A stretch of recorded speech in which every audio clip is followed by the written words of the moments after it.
60 years after the original Freedom Riders headed to New Orleans from D.C. to fight segregation, modern-day Freedom Riders are on the road again, this time marching to the nation's capital and rallying communities to demand more action on voting rights.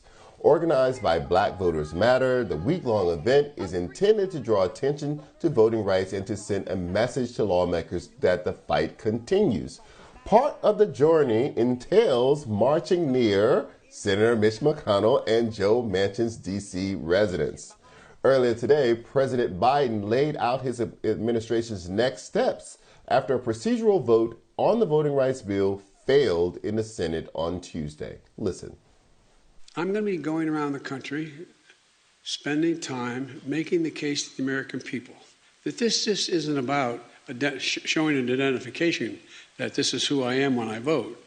This isn't just about whether or not, you can provide water for someone standing in line while they're waiting to vote. This is about who gets to judge whether your vote counted after it's been cast. This is the sacred right to vote. As John Lewis said, it is the most important right you have. And so I'm going to be making the case across the country. Joining me now is co-founder of Black Voters Matter, LaTosha Brown, who is in Manchin country in West Virginia. LaTosha, how are you? I am well. It has been a full day. And it's beautiful. Just the people of West Virginia have just been outstanding. So that's what I was very interested in hearing, because, the original Freedom Riders faced, terror and violence and hostility every inch of the way when they were making their way south. That has not been your experience. What has been your experience? It's very interesting. We know that the work that the Freedom Riders, part of the reason why we want to do this and actually give homage to the original Freedom Riders, because instead of, as you all know, most people may know that the riot was started up north and it was going down south and was to end in New Orleans, but the violence had been so intense that they actually made a call that Jackson, Mississippi is really where it kind of stopped and never really fully went to New Orleans as they envisioned it. Well, we started our voting rights, our freedom tour for voting rights down in New Orleans. We started in New Orleans as the pre-launch with three of the original Freedom Riders with us in New Orleans, and then we moved up, going through the states the same exact route. We actually made a stop in West Virginia because we think that West Virginia now is on the map because of Senator Manchin. That at the end of the day, what we're seeing is a hold up on the Rights Act, not just on the For the People Act and the John Lewis Voter Advancement Act, but also the filibuster.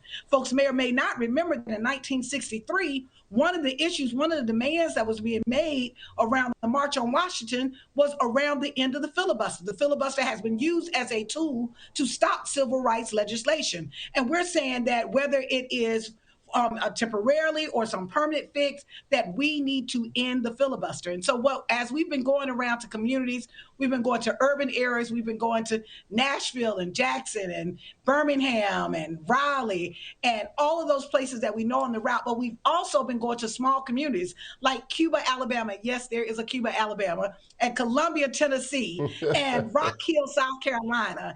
And today we went to Berkeley, West Virginia.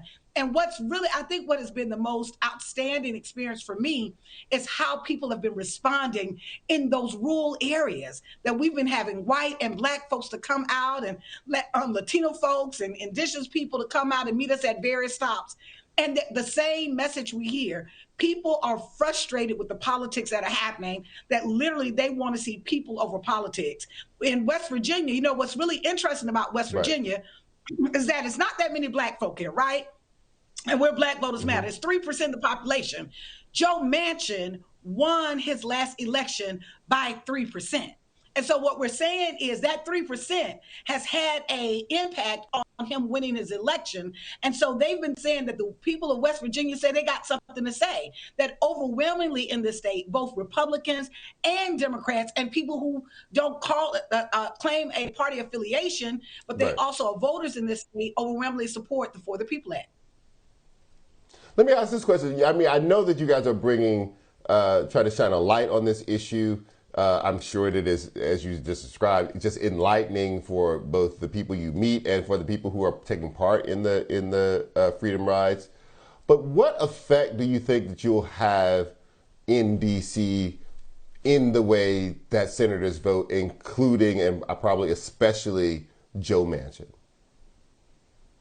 You know, what we've seen in this country is oftentimes when you're thinking about, when we're trying to move legislation in regards to Black folks, we've had to apply pressure. The truth of the matter is, while we lift up the legacy of LBJ of signing the civil rights legislation, he also called Dr. King and said, this isn't the time. He didn't necessarily, wasn't running to sign it. He wasn't interested. But what wound up happening when people organized themselves and they start gaining momentum, and what we saw when they started seeing the images of what happened in Selma on the Edmund Pettus Bridge when people were beaten, that it created a different kind of frame. It created a different kind of public outcry they had to respond to. And so our belief is that part of who's going to have to take leadership on this, people in communities, the people that we've been seeing, the people we've been meeting with.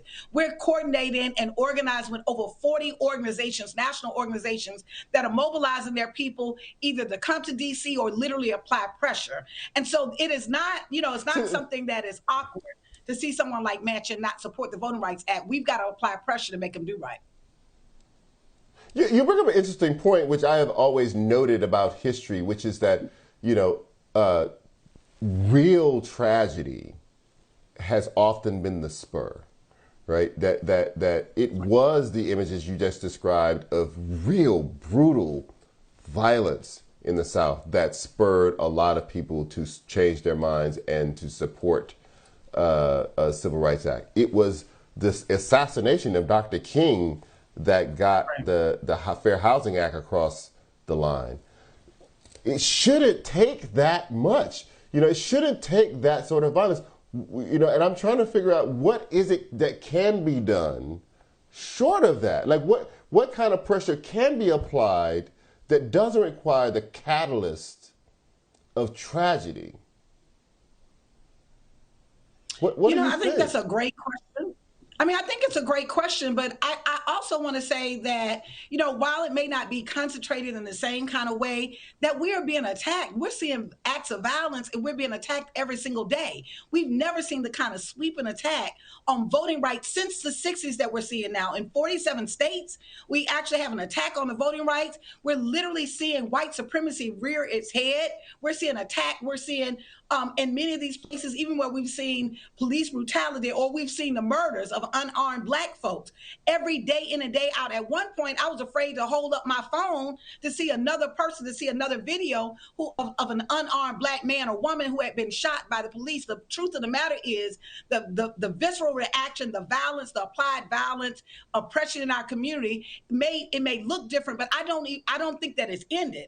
And in many ways, what I think Trump did, the former president, Trump did, is that he literally opened up the floodgates around making mainstream white supremacy mainstream again. And so what we're seeing is we're seeing attacks, even the work that we've been doing on the ground. I can give you stories how when we went to Ohio, the trash can of our Airbnb was caught on fire. We had to go get security. Mm-hmm. I can tell you about how on January the 6th, Cliff and I, who are both co-founders of Black Voters Matter, we got a phone call from the FBI and had to leave from our homes. My point is that this racial hatred that is in this country has not been uprooted. And so what we've got to do, the difference, I do think, Charles, is that this is one of the elections that what we're seeing in the last 2 years, that young folks at the electorate is shifting and changing. And so I do believe that creates a different kind of opening. I hope so, Latasha. And I have to go now. But I really want to thank you for your activism, and stay safe on that bus and on that freedom ride, and make it safely to DC. Thank you very much for your time tonight. Thank you for having me.